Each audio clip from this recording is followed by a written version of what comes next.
I've said it before. I don't know if it's a direct quote and I thought it up or not, but I've said when you can lie about money, you can lie about anything. Because money touches every society, every nation state, whether they're using rupees or yuan or dollars or pesos. Everyone worries about. When you lie about money, you lie about everything. Watching That's Silver what News David Daily. Morgan just Subscribe said. for more. And the scary part is he might be right, because if the foundation of our financial system is built on a lie, then what happens when the truth comes out? What happens when confidence in the dollar collapses and the world turns to real money, silver? The signs are everywhere. Governments are drowning in debt, central banks are silently preparing for the worst, and investors are starting to wake up. But silver isn't just reacting, it's gearing up for something massive. The metal has already surged to 13-year highs, but according to Morgan, that's just the beginning. He's not talking about $40 or even $100 silver. He's calling for $500. And when you hear why, it might change everything you thought you knew about the markets. So what is this lie? Why is silver the key? And what's really coming for fiat currencies? Stick with me, because this might be the most important truth bomb you hear all year. I would say you could call it a change of trend. I mean, from my perspective, and if you want to call it analysis, I think we have peaked temporarily. I mean, first of all, I said that at gold at 3,500 a couple months back, and I wrote, for our premium service that gold would be doing a trading range throughout the summer and possibly longer. And I also said that during that point in time, it would be good to either trade gold for platinum or silver, or if you wanted to add your positions, add platinum, add silver, and both those metals took off relative to gold. So in other words, gold stayed basically steady state, and both platinum and palladium recently have all shot up. However, I think they have hit that point that gold did a few months back, meaning that they are going to establish a range for a while. I think how long, I don't know yet. I haven't seen enough data, but I would just guess it probably through the end of the summer. For example, we're end of July. August is usually the worst month or best month, depending on how you look at it, for gold. In other words, usually the cyclical low for gold is established in August. So that's another month out. And then September, the old adage, sell in May and come back after Labor Day. That's usually about the third week of September. So I would guess, from historic precedent, we would see probably all four metals move in a trading range from here, probably for a couple months at a minimum. Obviously, something could hit. But most of the news that's favorable to the metals is already kind of put into the price. And I know everyone's thinking there's very little resistance for silver from, 39 up. But hit 39 briefly, and now it's dropped off about $1, he said. So that's it. Sideways is what I expect. Doesn't mean the bull market's over. It's really healthy for markets to consolidate and build another base and move up. I made that comment on another interview recently. And what you really don't want is a higher price every day, and then you get into a parabolic move. Those are not sustainable. But if you staircase up, you build a base at 32, then it jumps up to 34, and you build a base there, and then it jumps up to 36, and you build a base there. Of course, that's an idealized base because, they go up and down, but basically speaking, if you look at the charts, that's kind of what it looks like, a stair. And those are pretty stable because you have a base, so then you have a support level, then you move up and you build another support level. David Morgan's statement isn't just dramatic, it's an indictment of the entire monetary order. When you lie about money, you lie about everything.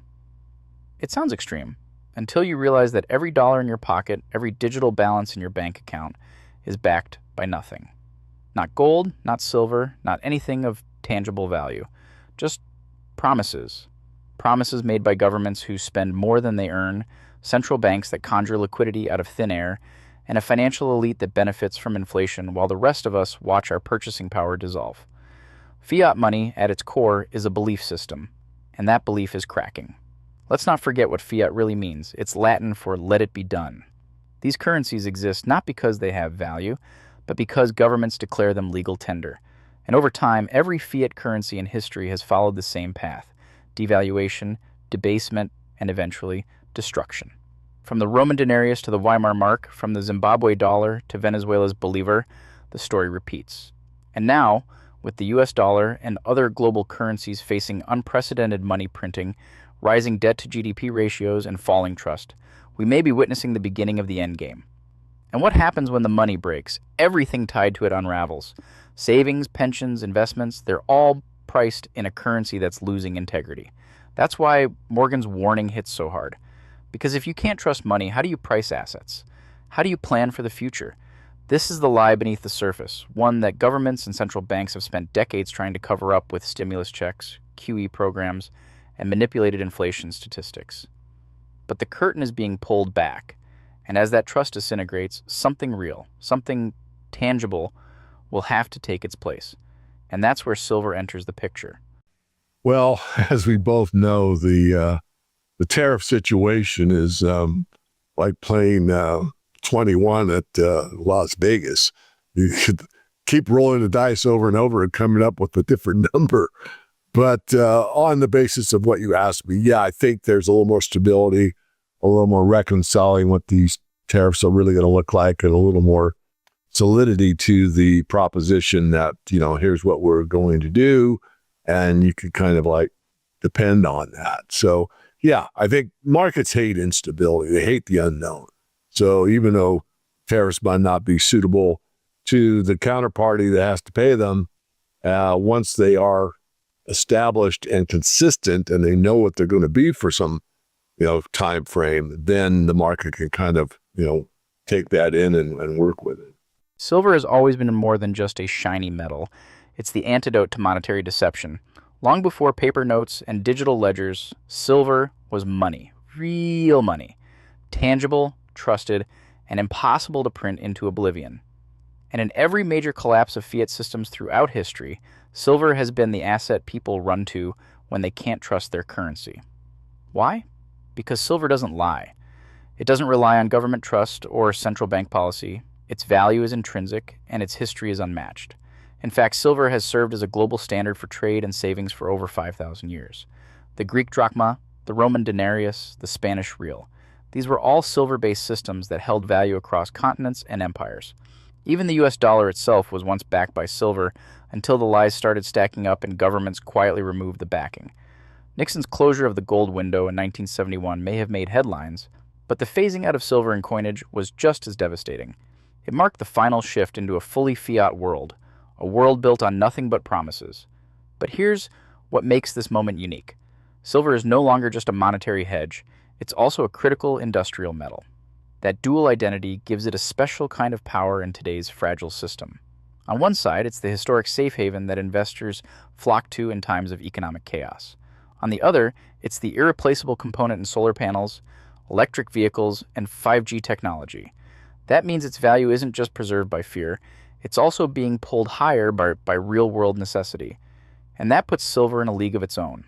In a world where money is based on lies and inflation is stealing wealth in slow motion, silver represents the truth. It holds value not because someone says it does, but because the market, the real market, demands it. So as trust in fiat evaporates and people start searching for something real, silver isn't just an option. It's the foundation waiting to be rediscovered. Yeah, I agree. And I'll just add on to that. I mean, holding, precious metals, something I've advocated since before I began on the internet. But it's part of your portfolio. In other words, that's my specialty. That's what I advocate, and I'll give you the reasons why. But really, if we want to benefit, that paradox of, a win-win situation where your investments are helping you to have a better lifestyle, and at the same time, what you invested in is also helping society with a better lifestyle, or cleaner air, better water, better food, easier way of doing things, better communications, whatever it is. That's the paradox. You can, as a true capitalist, you can benefit yourself and society at large. And that's largely what I want to be on. I want to be on that where we're helping each other with, our, let's say, wise choices with what we invest in. However, when you get in a distorted situation like we've been in for many decades now, and really it happened before August 15th, 1971, when Nixon closed the gold window, because we were lying before then. And that's why he closed the gold window. We said the dollar's as good as gold, but it hadn't been for a long time. Basically got caught and said, oh, I got to stop that contract. I'm closing the gold window, as we refer to it. So the point is, we've got to come back to those basics. And you're right, there will be a time. Now, from my perspective right now, I think we're still going toward a system that's being pushed or propagandized, if that's a word, into a system of more control, not less. And the more freedom the people have with their money, the more freedom we have overall. And the more control the bankers have of the money, the more control they have overall. So I think we're at a nexus where there's a lot of people like you that have dedicated your life since, I think, age 16. I've done it most of my life, to get the ideology out that, there is a direct correlation between free market economics and freedom versus some other system that really controls the system. And so we are at a very interesting point in history, but I'm just going to circle back and say you're correct. There will be a new one. And it's not necessarily the one that we have been taught about, and I've talked about, the CBDCs or a private version of the CBDC. I think that is the push. I think that's what they want. I've talked about it. I've been consistent about it. But I also hopefully have said it enough that just because that's what they want does not mean that's what's going to take place. In 2025, silver has already begun making its move, and the numbers don't lie. From just over $13 per ounce back in 2020 to nearly $40 this summer, we're witnessing a metal that's waking up from a decade-long slumber. As of August 8th, silver is trading around $38.36, up over 39% year-to-date. And just weeks ago, it touched a high of $39.29 before pulling back slightly. That temporary retreat? David Morgan predicted it perfectly, calling for a consolidation range through the summer before the next explosive leg higher. And if that next move breaks resistance, we could be staring down the barrel of $60, $100, or even $500 silver. But this price action isn't just random volatility. It's the early tremors of something far bigger. Bank of America sees $40 coming before the end of the year. Goldman Sachs and JP Morgan are circling similar targets. Some analysts are even going further, projecting $60 or $70 within months. Why? Because the fundamental pressure under this market is building, and the lid can't hold forever. Let's not forget what happened the last time silver broke out like this. In 1980, silver exploded from under $6 to nearly $50 in a matter of months. Then again, in 2011, silver surged from $9 to over $49 in just 3 years. Both times, it followed years of accumulation, inflation fears, and cracks in the financial system. Sound familiar? Now here we are in 2025. Currency debasement, global debt spirals, geopolitical instability, and silver is once again rising from the ashes. And yet, even at these highs, silver is still massively undervalued when adjusted for inflation or compared to gold. This isn't a top, it's a launch pad, and the next phase could be violent. Because once silver decisively breaks above $40, it enters open sky. No meaningful resistance, just momentum. Momentum fueled by investors waking up to the fragility of fiat, institutions shifting into hard assets, and a physical market that's tighter than it's ever been. The price action we're seeing today isn't the end, it's the beginning. And what comes next could be the most dramatic silver move we've seen in decades. Well, I think a lot of, I know, my people that follow me, whether they're, paid members or not, I mean, they look at, some of us that have a pretty good track record for guidance. I wouldn't say, I don't have a crystal ball. I certainly have made some good calls. I've made some errors. But I think that you got to be objective in this business. It's hard because there's so much emotion around money to begin with, let alone sound money and the argument for, truth in the financial system, which is rare. But with all that aside, you have to stay realistic. And, to put a number out there of, 600 or 1,000 or whatever for silver, you can do whatever you want. I'm free market. That's free market thinking. And maybe in terms of how much the currency's depreciated, that would be the real price. But that's, the market knows more than anybody. And yeah, the market is manipulated. It is been proven. But I don't want to go down that path right now. What I want to do is reiterate what you said, Elijah. And that is, what really got me more solidified as I'll call myself a gold bug. I don't really consider myself that, but I'll use that moniker, was The Invisible Crash by James Dines, one of the first books I read on hard money. And what he pointed out was that the stock market keeps making larger and larger numbers, but in terms of gold, it's actually going down. And that's a real eye-opener. And I said that on your father's last time your dad interviewed me. And I really enjoyed speaking that. And he actually wrote me back, said, David, I'm not seeing that. The AI is not telling me that. So I got a chart for him and I sent it to him. I said, well, there you go. There's the proof. But this is part of the manipulation is, it's, I won't say it's mind control, but it's propaganda. Because if you have a constant, gold's a constant, then that measures everything. And a dollar is not a constant. In fact, what is the price of gold? It's just showing you the depreciation of the dollar or the paper currency versus something that is constant, an ounce of gold. And so, again, I'm glad we're having this discussion because I think it's a good fundamental place or a foundational point that people need to kind of redigest, perhaps, speaking for myself, get a better handle on what do I really want to focus on? Do I want to focus on $10,000 gold? Or do I want to focus on where is the economy? What does it buy? How valuable is it? Heck, if we're buying houses, as Andy said, for this, a good price vis-a-vis gold, and let's say you could buy 2 houses for that same amount of gold, hey, wake up and see the light. Gold's probably overpriced at that point. While investors are fixated on price charts, something much more powerful is unfolding beneath the surface.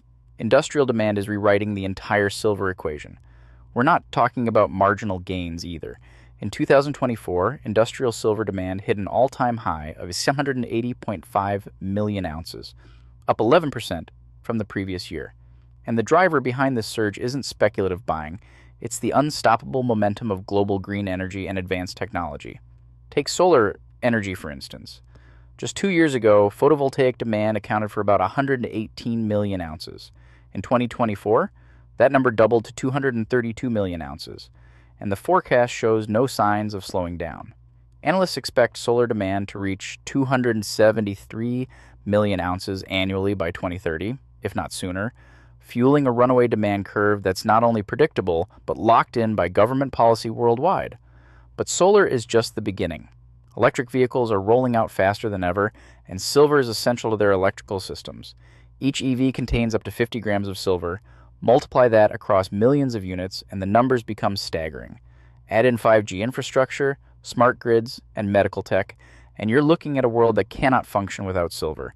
And this is what makes today's setup so explosive. Unlike past silver bull markets, where investor sentiment and monetary panic were the primary drivers, this time industrial consumption is a permanent growing demand floor. It's not optional. The transition to clean energy is now a global mandate, and silver is at the heart of it. What's more, this demand isn't evenly spread. China is leading the charge, accounting for the largest share of industrial silver usage with a 7% year-over-year increase, while U.S. demand has actually slipped. This shift underscores a critical point. The West may be underestimating silver's future, while the East is already stockpiling it. So now, combine that surging industrial demand with silver's role as a monetary hedge, and you've got a market that's being pulled from both ends.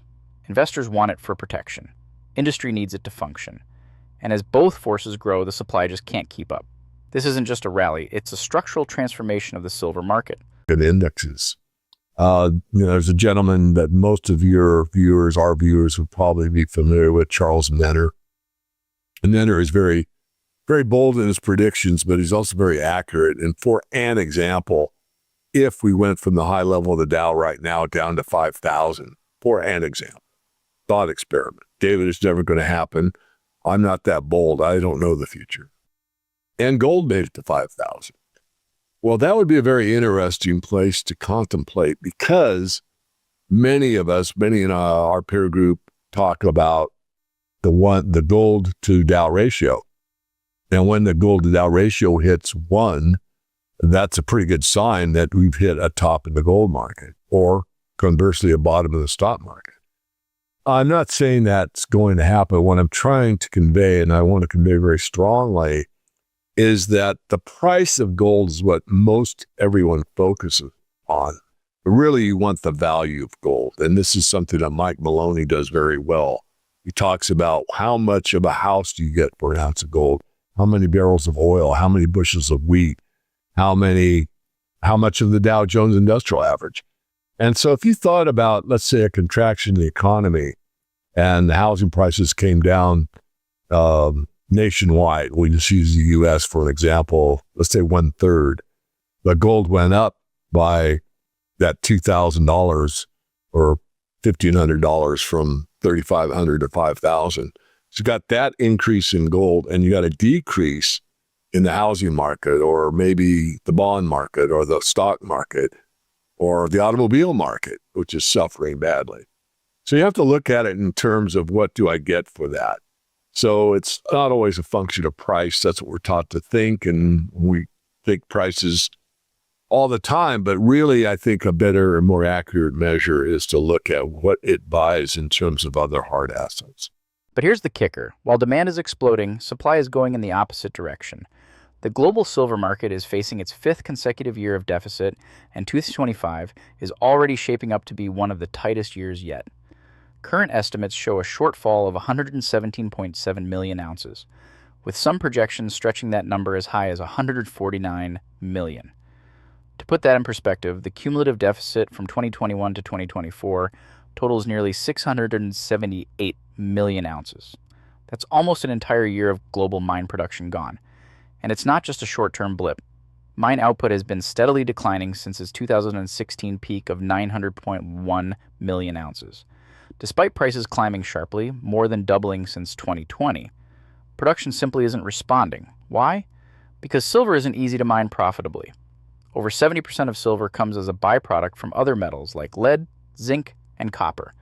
That means even if silver prices rise, production doesn't automatically ramp up. The miners who produce it can't just flip a switch.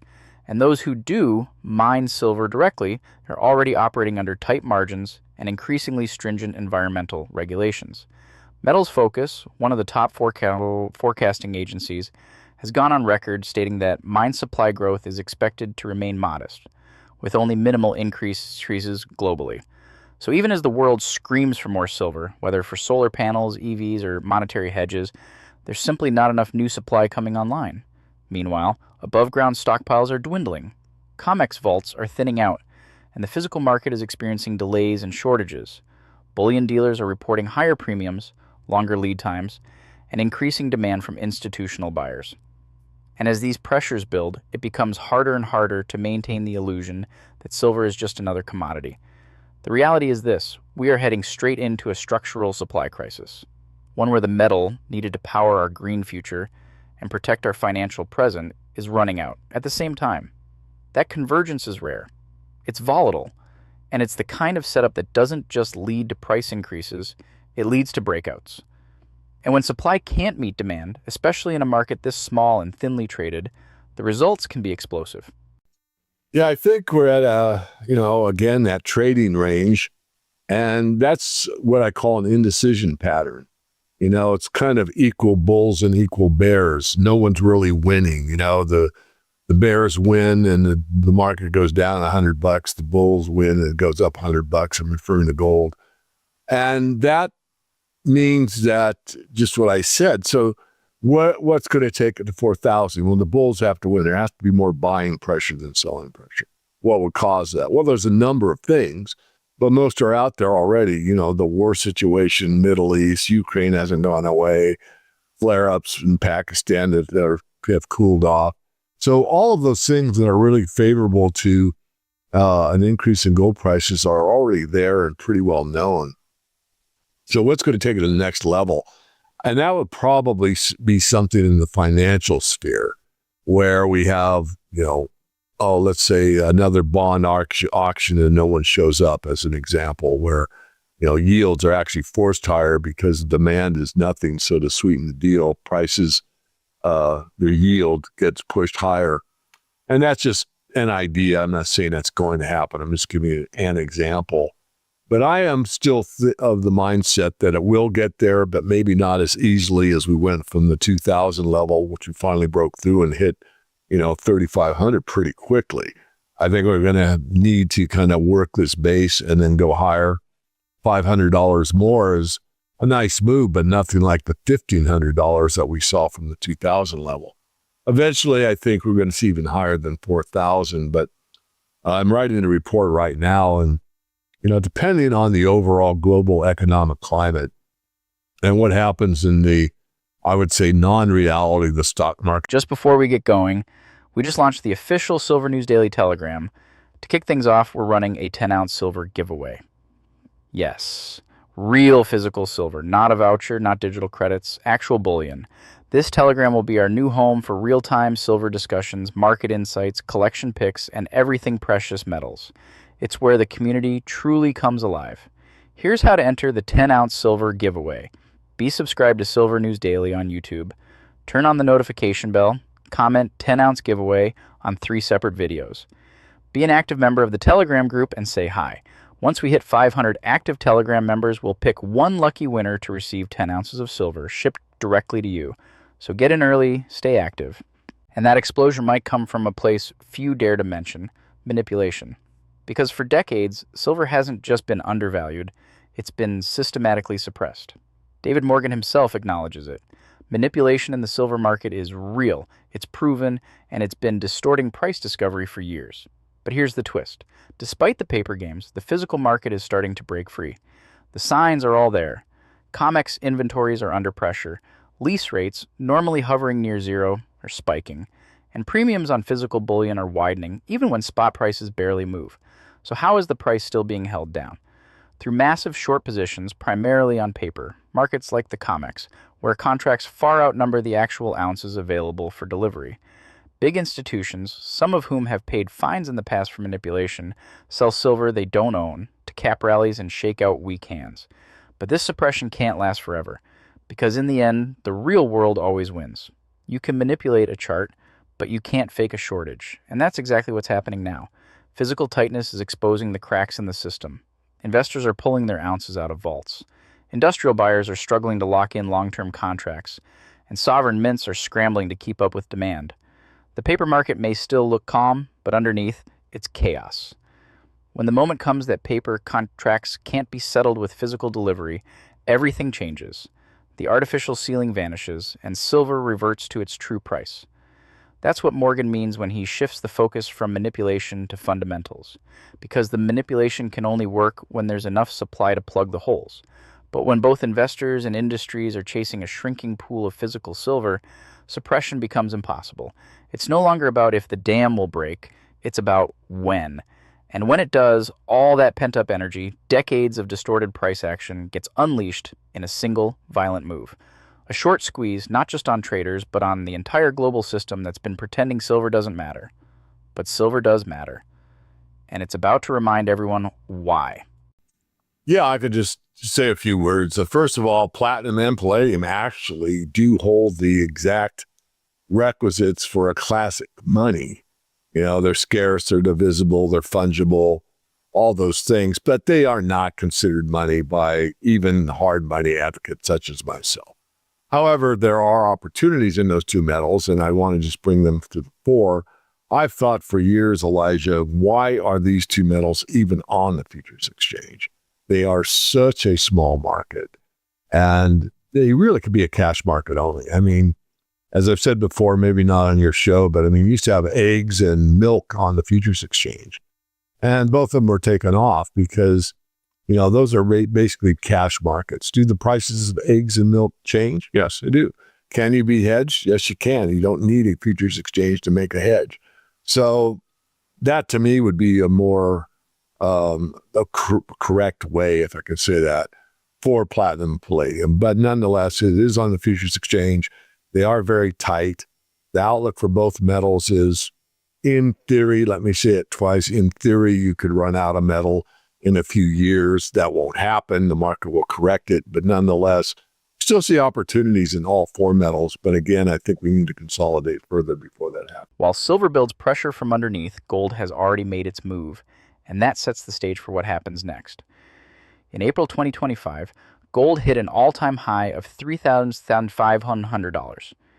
And since then, It's been consolidating between $3,250 and $3,450, exactly as David Morgan predicted. That healthy base building isn't a sign of weakness.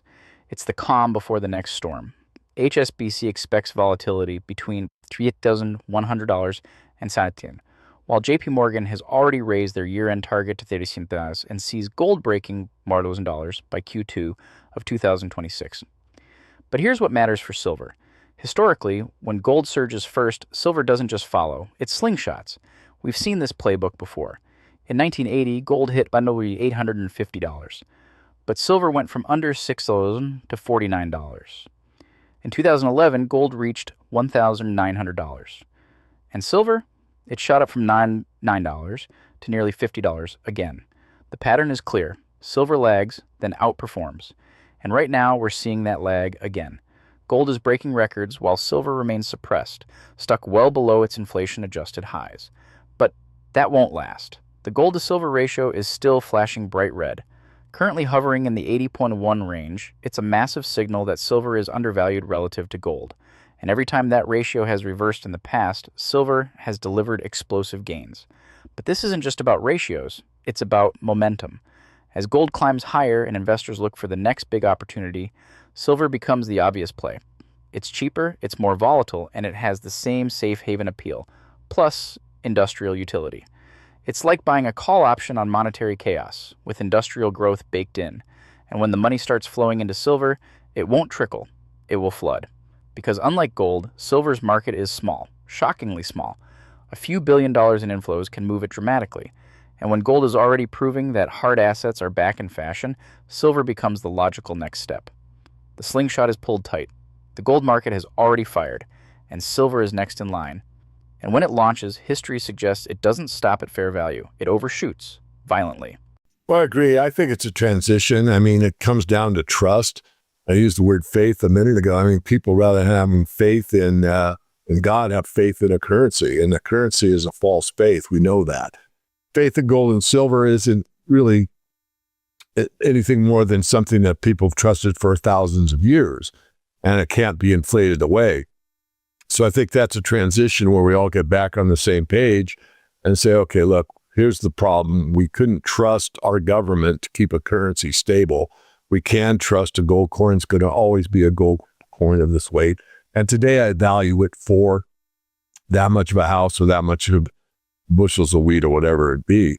And that brings us back to kind of a universal platform of understanding true value.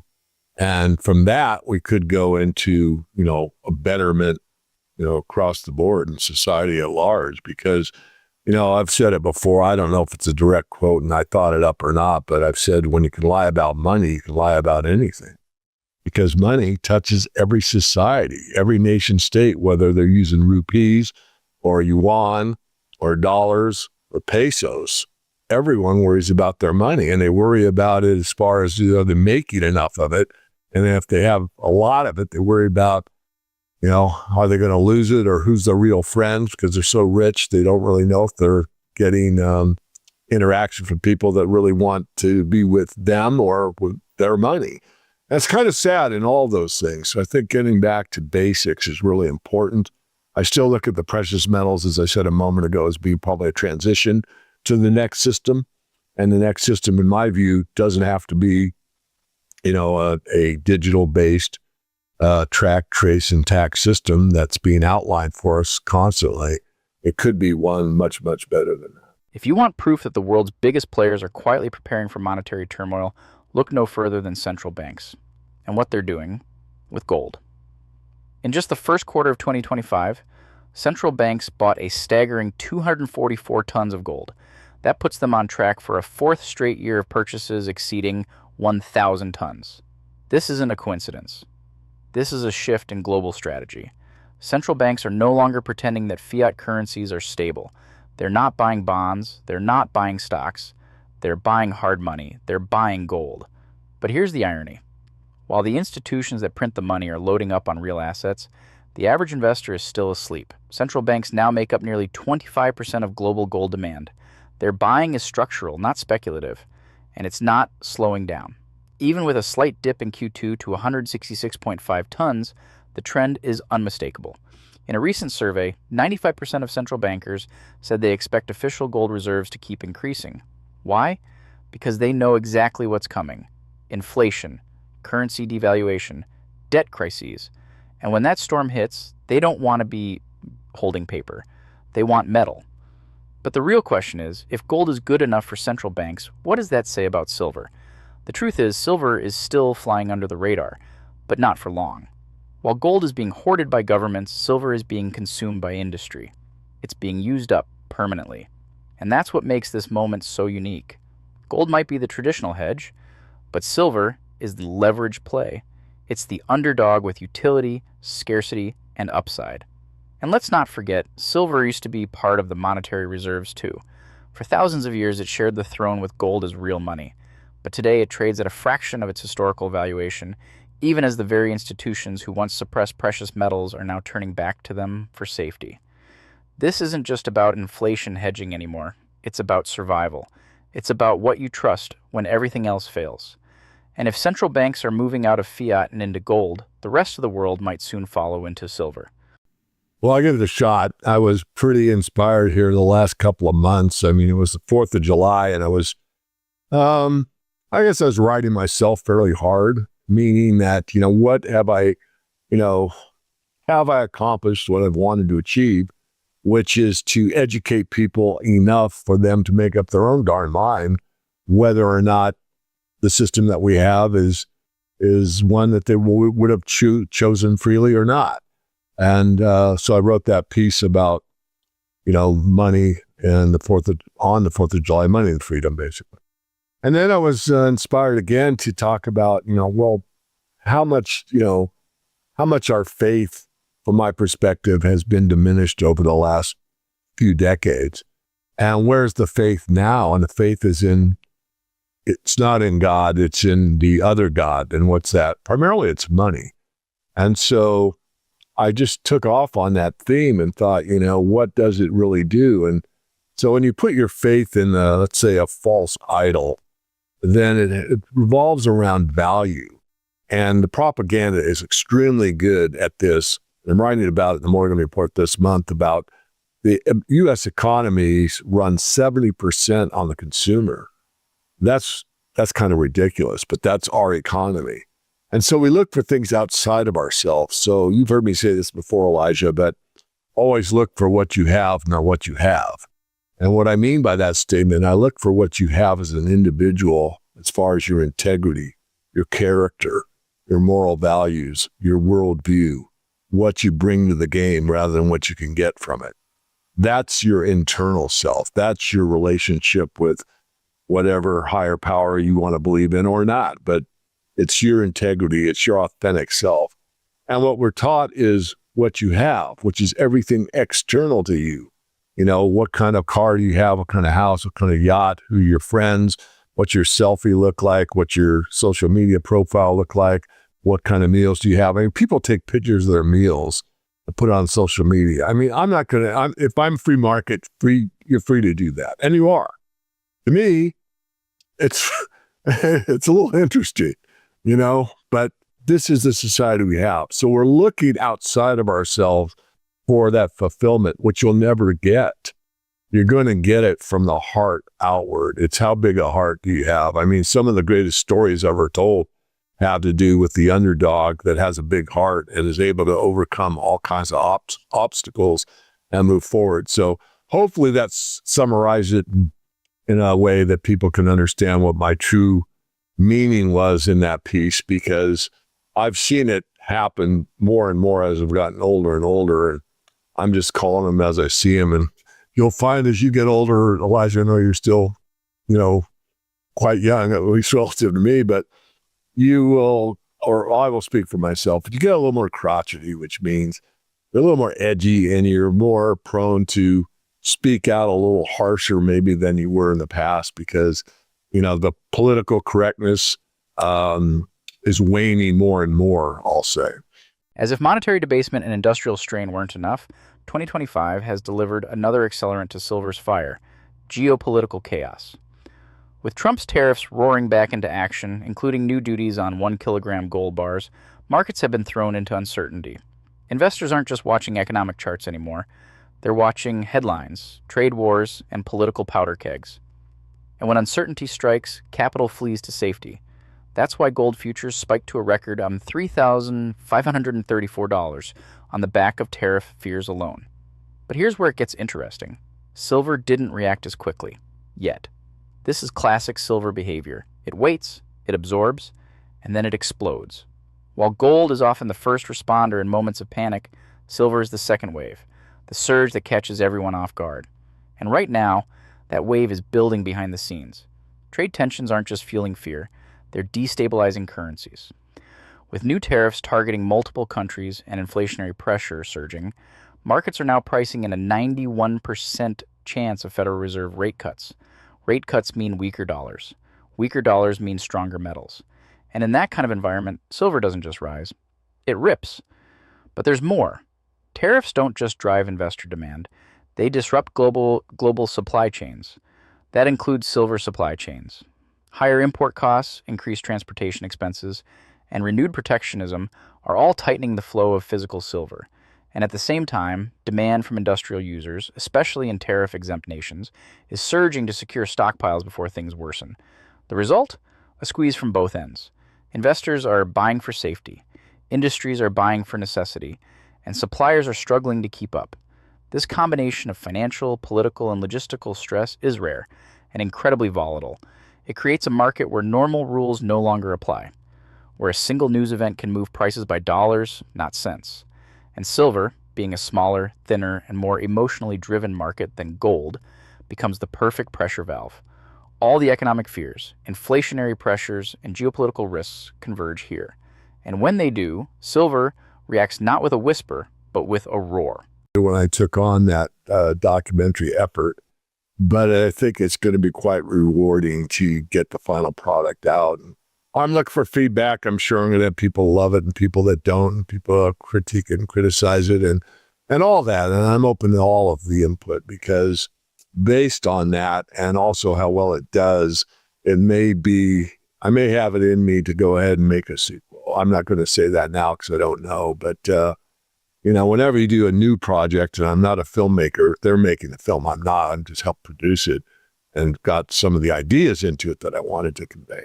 But it's going to be interesting. I think it'll be open up sort of a new relationship with people like you that I've interviewed for many, many years, but maybe a bit of a fresh look at what I call the spiritual side of money and breaking away from that control. Kind of what we discussed today.